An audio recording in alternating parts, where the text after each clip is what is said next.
This is Lauren. This is Trey. And this is the Partnership Podcast. On this week's episode, we talk about the difference between love and cathexis. We'll give you the definition. You just stay tuned. Lauren touches on the drama triangle, and me and the babe, we talk about a couple of disagreements that we had this week, and we're getting tighter and tighter at getting back to baseline. Thank you.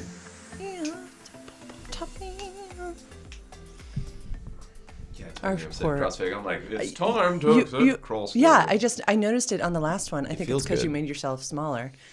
And I think anyway, it was just it's cute. A beautiful frame for both of us. We'll see if it works out. We have yet to have a complaint, audience. Yeah, do you have a gives a complaint? shit? Yeah, no one has said, "Oh, I noticed that Lauren was bigger in the last frame." Yeah, this isn't film school. Or Trey was bigger in the film. No, I don't think that's why we have an audience. Good morning, my baby. Morning, honey. How's it feeling to do these on Tuesday? Great. Yeah. I like it a lot. Okay. Like waking up and then going right into a pod. These are fun at this point. Where like the technical stuff, I'm beyond like it being curveballs. Cool. Okay. And then the curveballs I can hit now. So how's it feel for you doing it Tuesday mornings? Use like a little baseball analogy. How's it feel for you Tuesday mornings? Better. One of the things I did on my little like work-cation this past week was really look at my time, like do a lot of time blocking. And I just, You trying not to cry? No, not this early. No, I could work 7 days a week. 7 days a week, I feel. And I just have to watch that. So anyway, this adds another day to my work week because I work Wednesday through Sunday. And so I don't know. Yeah. Do you want to share about your meeting with your CEO, your CFO, and am I leaving anyone else? The COO. And the COO. Yeah. Tell me about your meeting with... Yeah, so I was supposed to be out of town even today. I should have come back today. And it got postponed to the fall. Totally fine. One of the things I have learned in business is you must remain flexible when you're trying something for the first time. You must. It is not a failure. It is okay, we learned and now we're doing it then. So anyway, a piece of my teaching is still happening virtually tomorrow. Anyway, so since it got canceled, I was like, what if I kind of don't tell anyone that I'm still here and I don't see clients? I keep these days that I wasn't supposed to see clients anyway and just have meetings with my chief financial officer, my chief executive officer, my chief operating officer about the future of sex ed for you. And so I did. I spent literally all day Thursday and all day Friday. And I don't know if it's my theater background. I don't know what it is, but I literally can pose a question to the CFO and then the CFO, me, can put like my money hat on, like, okay, well, how does this look financially? Like, what are the numbers? I can crunch numbers. And then I can let the chief executive officer come in and do a little vision planning. Like, well, but this is where we want to be. And then the chief operating officer comes in and is like, okay, I hear you both. How are we going to get there? It's hilarious. It's hilarious. And I have the most fun. And a friend of mine passed by on Thursday evening, my last stop. I kind of just took myself. Space matters a lot to me where I am. And so I kind of just took myself around our small, fair city to where my body was drawn for different parts of the day. And I ended up on our main street and someone passed me and sent me a text that was like, "Are you okay?" So cute. I was like, yeah, I'm making huge decisions. Like, is someone big picture and then someone's practicality as far as the team? CEO is big picture. COO is very like practicality. Cool. And very much invested in my well-being. And it's neat. I have these different voices in my head and so that's what I'm talking about. The COO was very concerned that there's not enough space. Like there's just not enough margin in my weeks. And so, where's that going to come in? So then we did a lot of like, well, could I do client homework emails here and there instead of saving them for Sunday? Like, could I truly have a Sunday and Monday, and then it's okay to work on Tuesday? That's your mastermind group. That's a Dale Carnegie practice, I think. Does he do that like in How to Win Friends? He does it like in his own head? That's Andrew Carnegie. And then Dale Carnegie, I can't think of the book offhand. Oh, Think and Grow Rich Oh. where you meet with your mastermind group. And it's literally that where he goes into like, you could take historical figures. So I think he had Lincoln in Yeah, his. yeah. So you have like archetypes Yes. in essence. Yeah, and you literally you sit down and you kind of imagine a conversation and you meditate, and that's really cool, babe. Yeah, these folks definitely, one of the practices I did to heal kind of like childhood wounds was developing nurturing voices in my head of people in male bodies, people in female bodies who have truly nurtured my growth. And so, whether they know it or not, these people are kind of the embodiments of these CEO, CFO, and COO. Are these people real or are they imaginary? They're kind of they're the CFO, CEO, and CFEO are conglomerations of several people I know. Cool. Yeah, that's really neat. I don't think I'm doing it like even consciously anymore. It's almost subconscious. What about the people nurturing you? Yeah, that's what I'm saying is that very much is who the COO is. Oh, I understand. Okay. Yeah, it's like a grouping of people who want my well-being and the flourishing of Sex Ed for You. Yeah, and I've just been reading this book for Hemlock, shout out, my monthly membership club that costs $10 a month. That is called All About Love, and I want to talk about that a little bit more today too, but she has a whole section on work and is like, basically, if we succeed without having done the internal work to not fuel our push forward by hatred of self, right? Like, well, I'm just scum, so I better succeed, right? Like, success is the only marker of like thriving, Or like I'm going to prove them wrong. or like, if I don't succeed, I'm nothing. Okay. I get that. If we haven't done that work, what is it all for? And you and I have kind of said this before, like, we are so wealthy because time, right? We can structure our time, which is a tremendous sign of wealth, and how beautiful. And I don't know, our laughter is wealth, our peace is wealth. So anyway, it was. And specifically, we both generate money like virtually, where I work online, so I need like a Wi-Fi connection. And then for the better part of it, you do the same thing. You do have your IPs, your in-persons, but for... And I would say to me, it's not even that as much as the wealth comes from the wealth. It's not tremendous wealth. But I like saying it as wealth because I think it also breaks curses around like being uncomfortable with that word. I don't want to be uncomfortable with that word. It generates beautiful income. Yeah. Everybody has a different definition of wealth, too. Yeah. Through something I love. Yeah. And we don't have bosses. Like, we're our boss. Yeah. And that's not for everybody, right? I think also reading this book has been fascinating because, there's that saying, like, love what you do and you'll never work a day in your life. And I don't really agree with all of that saying. You're going to work. Yeah. I love to work. You're going to fucking hate some days, too. I love this work. And she talks about how some people need to love their work. Some people need to work to have more time for the things they love. Cool. And I was like, oh, it's kind of my baby some days. Like, just neat for us all to figure that out. So anyway, that was a long rambling. But yeah, I had a really Thank you for sharing that. Beautiful, beautiful weekend. And yeah, put some boundaries up that will help me care for myself and therefore care for the business better, and sent out a huge email yesterday to all of my email list and just got cool responses back from my clients already. And I just thought, like, this should be a sign of you're doing a good job when your own clients write back like, hell yeah, boundaries. And it was scary to send that email out. It was so scary because it mentioned price increases. It mentioned, cancellation fees. It mentioned, just some like things. So. But there's a saying, like, the only people who aren't going to like your boundaries are the people who never respected them to begin with. Yeah, I get that. Yeah. So, anyway. One of the other things, are you good if we just kind of move into something that's been fascinating me? Heck yes. Heck yeah. That I've been reading about is this term as an alternate to the word love that is called CATHECT. Had you ever heard this term? CATHECT? How do you spell it? CATHECT. Definition, please. Definition. Word of origin. Verb. Place of origin. To invest with mental or emotional energy, right? And then there's this one, CATHEXIS, which I was also looking at. Yeah. The investment of mental or emotional energy in a person, object, or idea.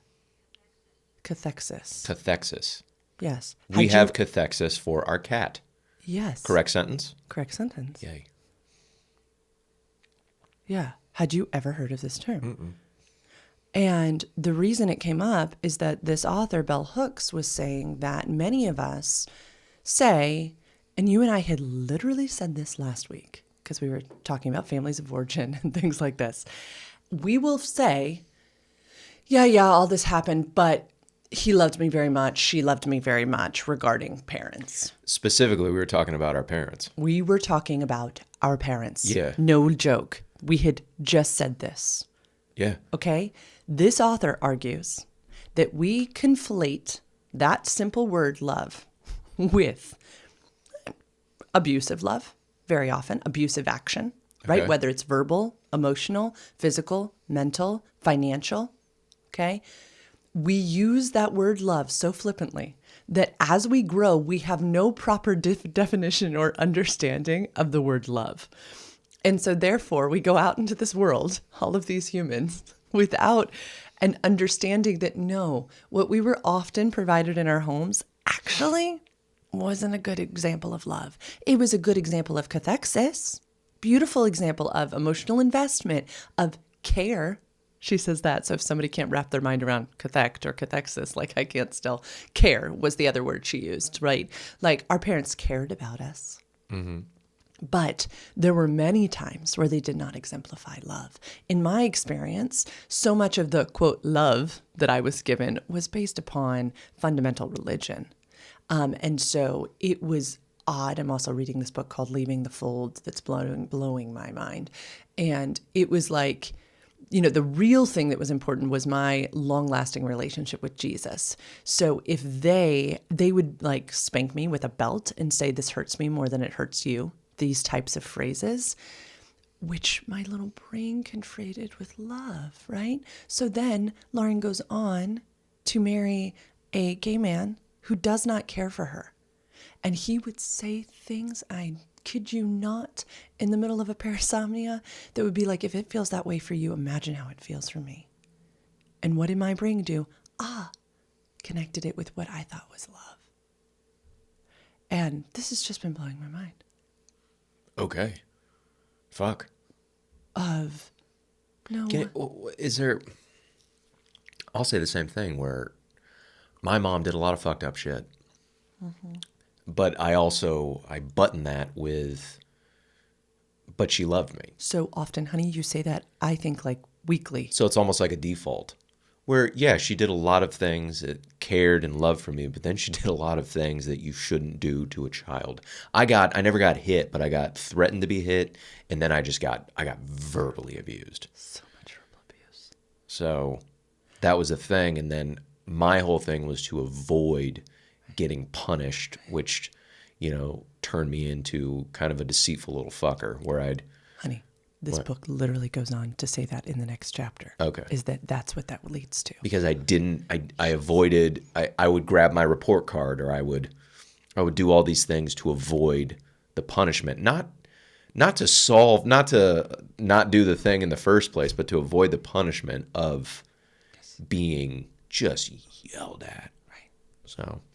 So now. And then when I go to a place of, this is fucking interesting, where I'll scream at myself, but I don't scream at other people. I'll actually shut down and get quiet because I don't want to repeat that pattern. And I know how damaging it can be to relationships because I have rage in me, but I point it right at self. I don't direct rage out to other people. And what do I do? You go to like, it's my fault. Right? I was like, whoa. Yeah, because you'll default. If I'm mad about something that has nothing to do with you, you'll default to like, it's my fault. Yes. Yeah. And then it's like, no, babe, I'm going through my shit. And so she was saying too, she gets into this place of, deceit.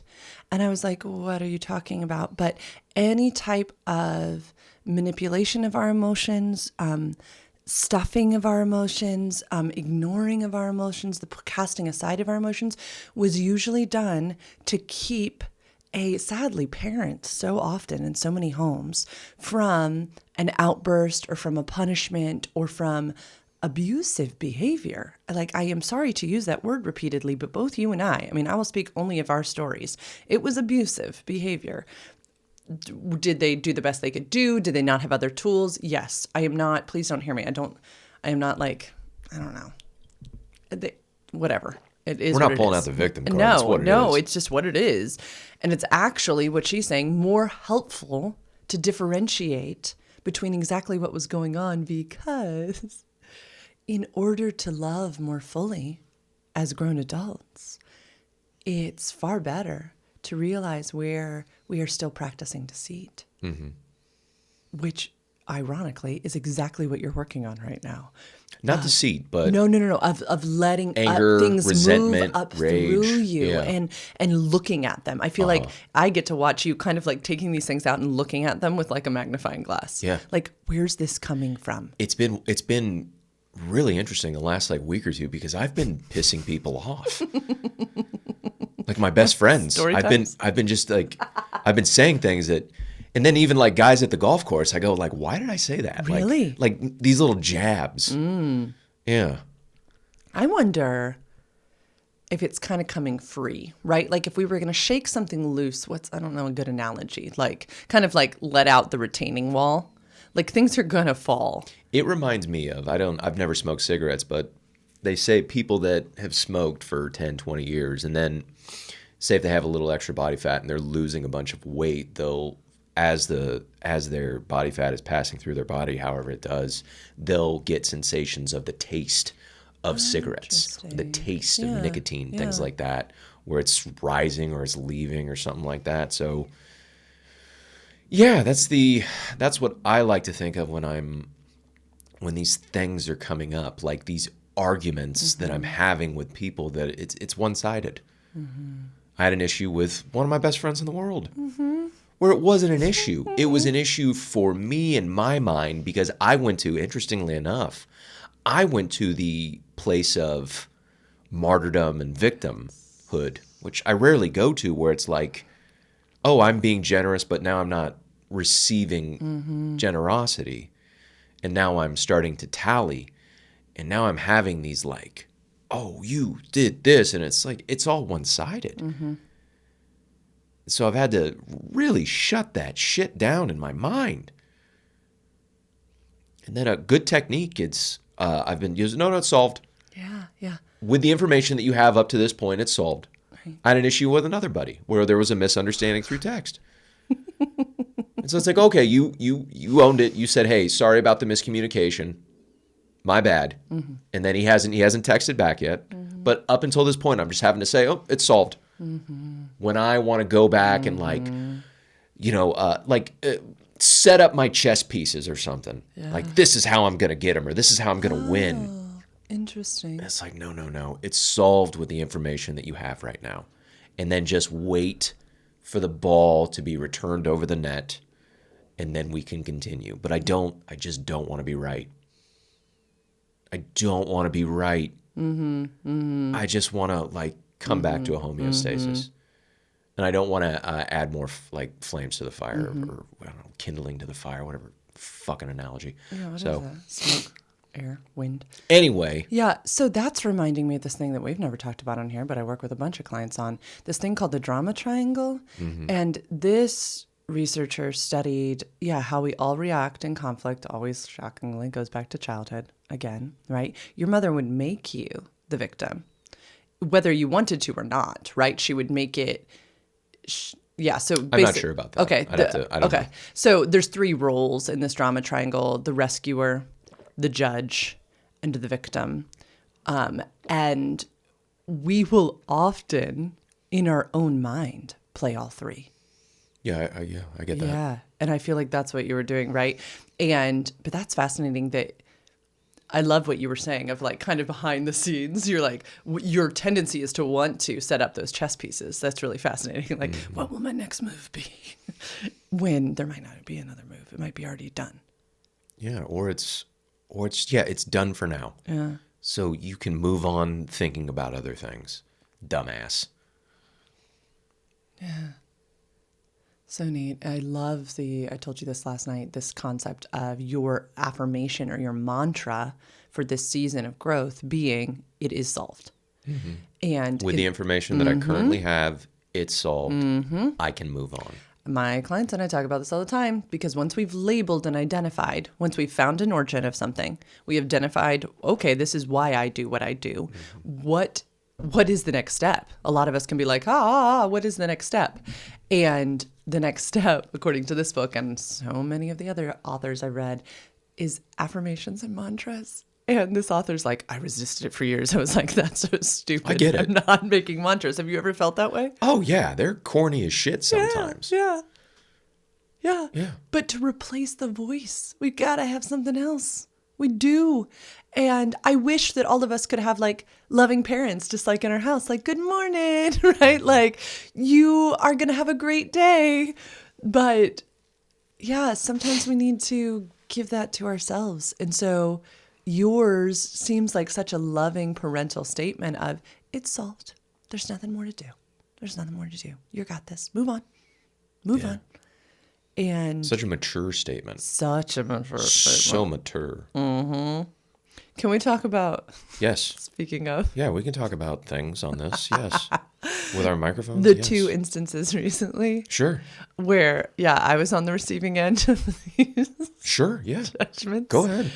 The more recent was... So, gentle audience, I am a musical theater performer. And I strained a hamstring last year. And it's been like a year of trying to rehab it. And I thought I was doing the best I could do. And Trey has many, many tools in his tool belt that I absolutely could have gone to him for and chose not to out of my own pride, I am sure. When it comes to like exercising or when it comes to like stretches and stuff like that. Yeah. Because he's been saying, it's not really your hamstring. I think it's your psoas. I think it's your front body. I think it's your front body. And I've been like, So anyway, I've been doing my own thing for about a year under the guidance of the people at my gym, but still not really seeking outside counsel. So I went to somebody this past Thursday on my work-cation, and they gave me a couple exercises.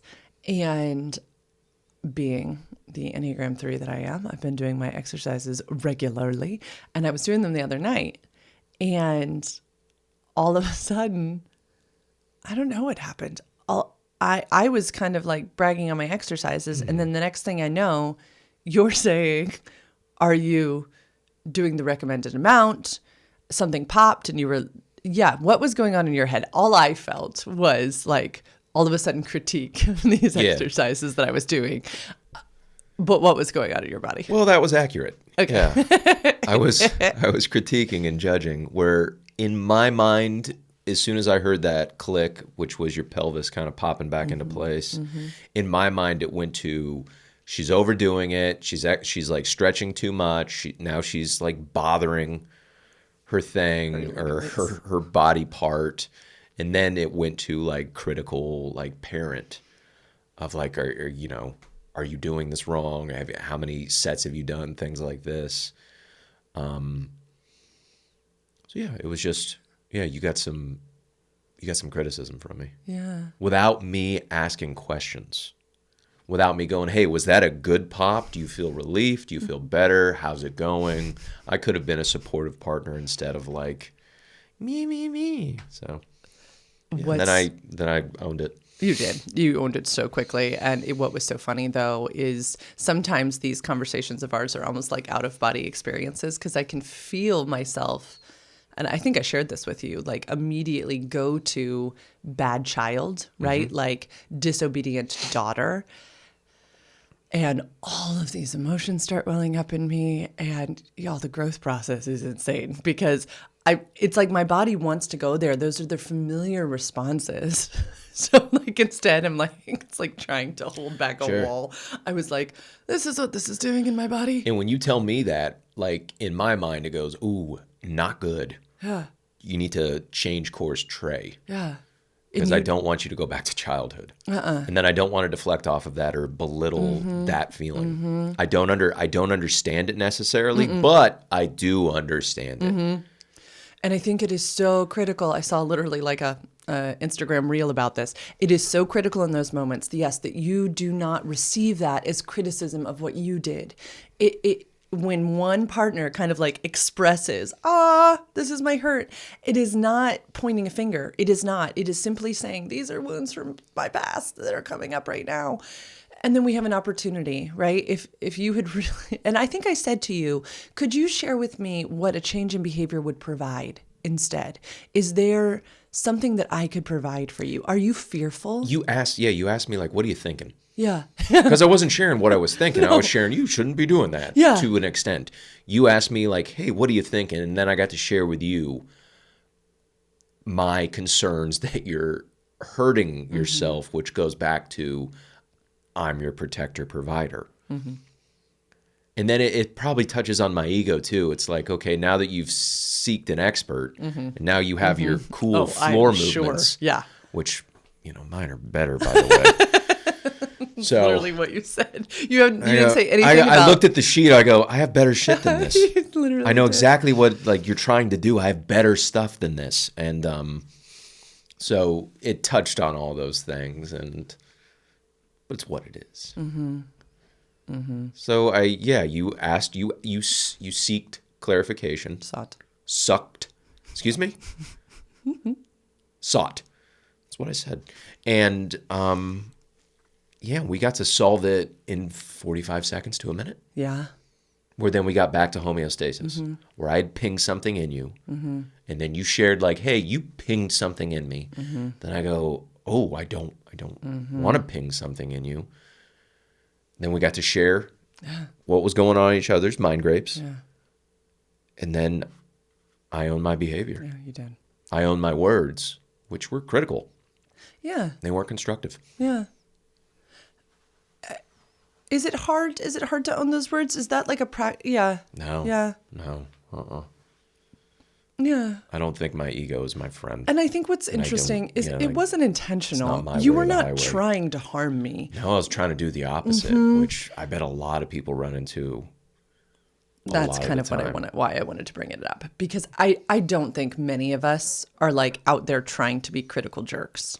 No, we're trying to help you. Yeah, I think a lot of bad shit happens with the intention of, hey, we're just trying to help. Yes. Yeah. Can we share about the time, like must have been the morning or the day before that too? Because I think what is interesting about this is what you were saying earlier, kind of the shedding, right? As you are working on anger, rage, working these things through you, going to different responses, things are shedding off your body, things that actually I've never been privy to before. And I think it's actually a sign of growth. I think it's a sign of growth. Fucking better be. These things are right up. This is not fun. Right up at the top. So Saturday morning we're in bed, and I've spent 2 days meeting with my CEO, CFO, COO, and I think I'm sharing some of the great things, some of the different things I'm brainstorming. And then you're problem solving. In bed, you were problem solving where it was intern Holland. Shout out. And you were saying like, how do we get her paid? And like what different like methods of paying her? And when I say we, I mean me. Yeah. Well, like the family business. Okay. Yes. Yeah. I just mean, I wasn't, do you think I was asking questions at that time? This is interesting. You were going through options. We just had. So you were going through options, and what I said is like, this is an option as well. And then, and I go, pay her under the table, like send her a Venmo. And you rolled your eyes at it. Yeah, like coming up, that reaction right there. Yeah, right there. And I literally said, I go, well, it's just an option, babe. Like literally my whole body Cool. is claiming again. Cool. You can do whatever you want to. You're the CEO and the CFO and all that things, but it's just presenting another option. Did you ask me to present you with options? No. Why does it make your body go like that? You have full autonomy over your own business. Why does it? Right. Yeah, why does it? Anyway, so it was that reaction, and then I just go, oh, it's just an option. And then I said, well, like, this is very common. You can do it this way. And then it was an eye roll. And then in my body, it's like, okay. You know what it was? Did you invite me? You invited me into the discussion, but you didn't invite me. Like, you didn't solicit me for advice. And that's what we ended up talking about Yeah. afterwards. Yeah. Yeah. Is that you, and we've talked about this on our projector generator podcast episode something. Go back and look. I can try to link it up here. That projectors have just these zingers of wisdom. And so often you will have some insight that if invited in, right, they are to wait for the invitation. It can be this like, moment. For instance, audience, I am now like sitting on a pillow and like kind of leaning forward because I used to get headaches after doing these podcasts. And I said to you one morning, hey, I get headaches after I do the podcast every single time. Is there anything I can do? Before I even had gotten that invitation out, you said, well, it's because you're sitting back and you lean your neck Yeah, forward. that chair fucking sucks. Yeah. And because you are so aware of those types of things. So with an invitation that my heart is open to, boom, wow, amazing. Wow. When it's not, you can ask any projector ever. When they issue advice, suggestions, yada, yada, without the invitation, it is often met with, like, I literally bet you could ask other projectors and they'd be like, oh yeah, I felt eye rolls before. And then it leads to them feeling silly and stupid, which is literally what the words you shared with me. Yeah. It And left I was so making sorry. me feel silly where it was almost a throwaway comment where there's no weight. What I'm saying has no weight or bearing on anything. Right. It's another, I don't know, whatever. It's just another way you could go. And you of course have full autonomy over your business, especially something like that. And so, but it left me feeling silly. And then I didn't get invited. Really reading through the line or fucking analogies today. Now I'm starting to get frustrated. Don't get right. Yeah. So, I didn't get invited in, Yeah. I guess, but it was the morning. I think we woke within 5 minutes. You were talking about work. So, yeah, and you were just talking and I could have asked, do you want my advice or do you want me just to listen? Yeah. Which is hilarious because on the previous podcast, we just talked about that phrase. And I am certain, because I was like living in the thoughts. Yeah, you were fire hosing. I'm sure. Yeah. It felt like a fire hose. I'm so sorry. It's not a bad thing, honey. Yeah. That's how we get shit done. Yeah. And I think, again, those little things are fascinating to watch because so much of it has less to do about the person in front of us, more to do about all of the things we bring from the past. Because immediately it went to business practices of other businesses I've worked for and things that were, deceitful and that I didn't like and that go against my ethic. And that's never what you were asking me to do. Never at all. And again, you weren't asking me to do anything. You were presenting an idea, but my lovely upbringing of like, man is the head of household, right? I am still undoing these whole like thinking traps of just because he has a penis, he has more authority in this thing, which is not anything you've ever said. Yeah, it's not how the house operates. It is not how the house operates. And still, I am unraveling those little bits and pieces, and they come up sometimes, especially when it's entrenched in trying to like be Baby, if we're gonna do it that way, you can't roll your eyes at this authoritative penis. You can't be marginalizing my authoritative penis. That's what we should call it now. Anyway, it was a sticky moment. It was a really sticky moment and what's so funny about those things too is that what was going through my mind, and I know we need to wrap this up, is, oh, I wanted a fun Saturday in bed, right? So then also it starts to get to all of those other things, right? Sure, yeah. And now this is all lost and blah, blah, blah. But it wasn't. No, we solved it. Where you checked in with me and you go, I feel like we're a little disconnected right now. And we were, because I felt silly for opening my mouth. Yeah, no, Yeah. we don't have a relationship like that, right? No, we don't. Which is really beautiful, is that when those things happen, we'll mention it like the energy feels blocked or Sure, stunted. yeah. We'll You're the usually first say to, something You're the first to mention that. like, yeah. ooh, something's not flowing right here, which usually means one of us has like hurt the feelings of somebody else.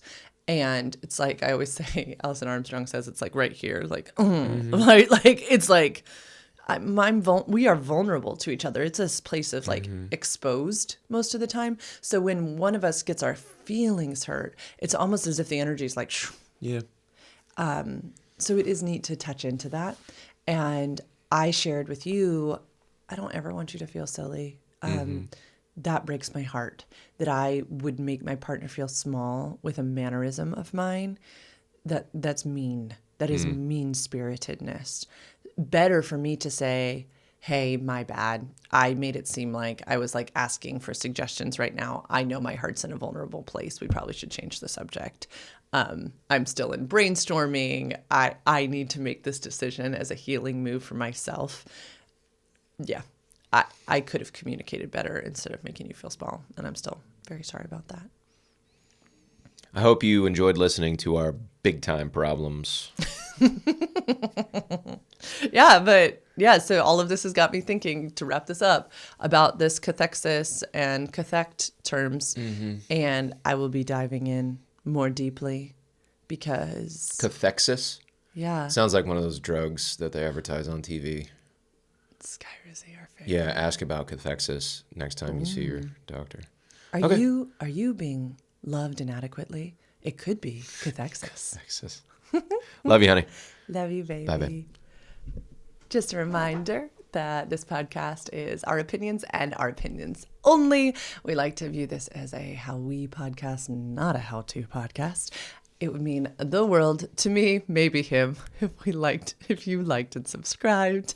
And share this with your friends. If you are interested in digging into things like cathexis or things like the drama triangle, please feel free to schedule a free 15-minute consult with me. You can do that by going to sexedforyou.com/free consult. Can I add, you can't schedule a 15-minute consult. I don't want to talk to any of you.